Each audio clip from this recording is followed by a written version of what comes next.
grabe ngiti naman yan. Mukhang masaya yung bakasyon mo ah. Masaya talaga.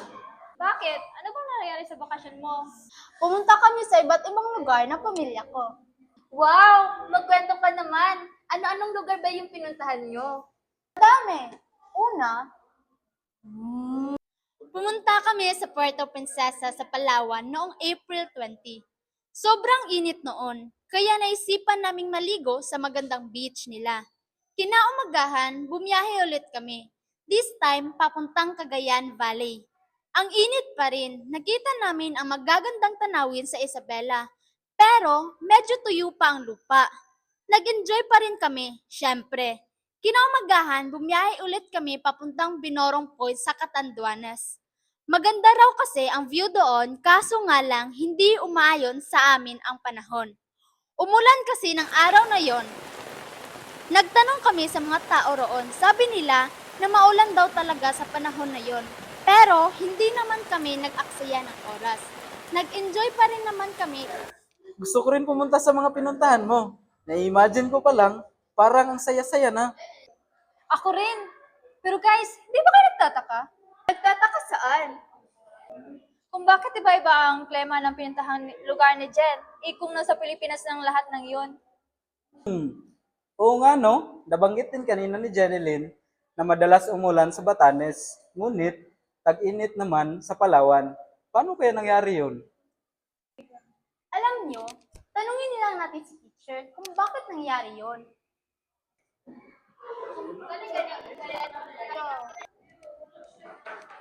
Good morning po, ma'am. Good morning.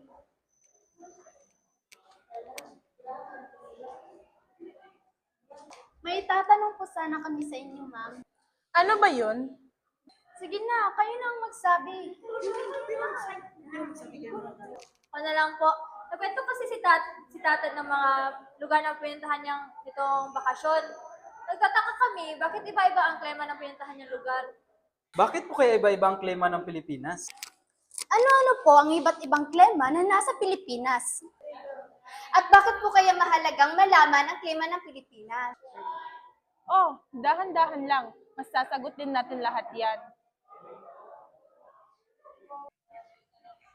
Why does Philippines have different kinds of climates? The Philippines has diverse climates due to its location, which is near the equator, making it hot or humid, its mountainous terrain, and many islands.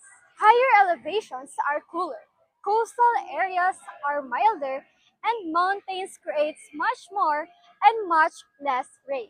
On top of that, monsoon season and typhoon bring more unpredictable weather patterns, leading to some places having fairly even rain throughout the year, while others have very distinct wet and dry seasons.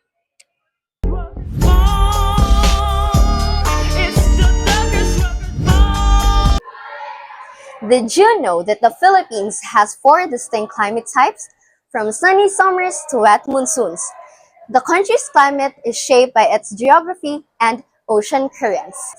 We will explore each type and what makes them unique.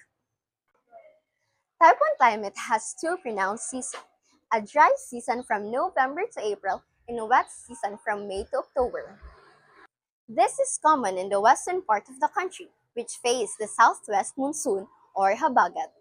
Mga kapuso, nagbabalik ang hanging habagat o southwest monsoon. Ayon sa Pag-asa, apektado ng monsoon rains ang Palawan, Zamboanga Peninsula, Negros Island at iba pang panig ng Western Visayas. Type 2 climate has no dry season, just rain, rain, and more rain. The heaviest rainfall is from November to January. This type is found on the eastern coast, which is exposed to the northeast monsoons or amihan. At sa ating latest satellite images, makikita natin ang patuloy na epekto ng northeast monsoon. Bagamat unti-unti na nga itong humihina, ito yung nakaka-apekto na lamang sa may bahagi ng northern Luzon. At ito magdadala, Sirlis, o yung hangin nagmumula sa Type 3 climate has no very pronounced season, but there is a relatively dry from November to April and wet months for the rest of the year. This type is ideal for agriculture, since farmers can work around the moderate climate. Type 4 climate has evenly distributed rainfall all year around. Obviously, no dry and wet seasons. This type supports continuous farming and stable ecosystems. It's one of the reasons Mindanao is known as the country's agricultural powerhouse. Minda manda, suksa suksa, Minda manda, suksa suksa, Mindanao, Mindanao, Mindanao, Sahara Mindanao.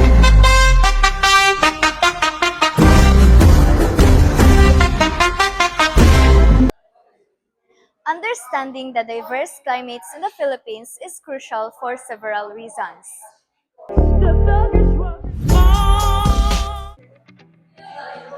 Agriculture. It helps farmers plan crop cultivation and irrigation, ensuring food security. Disaster risk reduction aids in preparing for typhoons and flooding, improving infrastructure and early warning systems.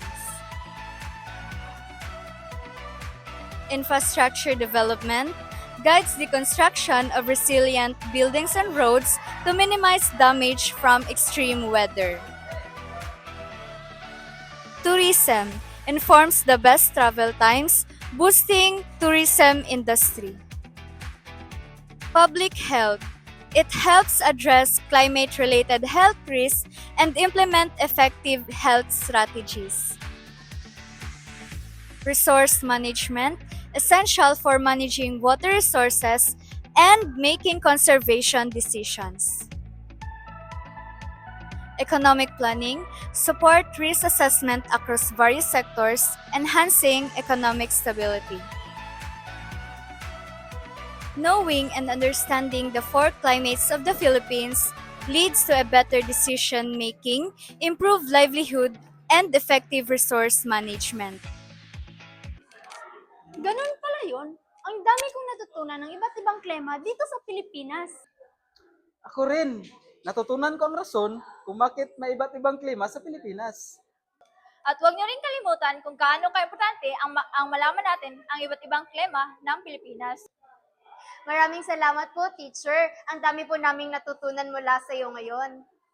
O siya, magsiupo na kayo at magsisimula na ang unang klase ko.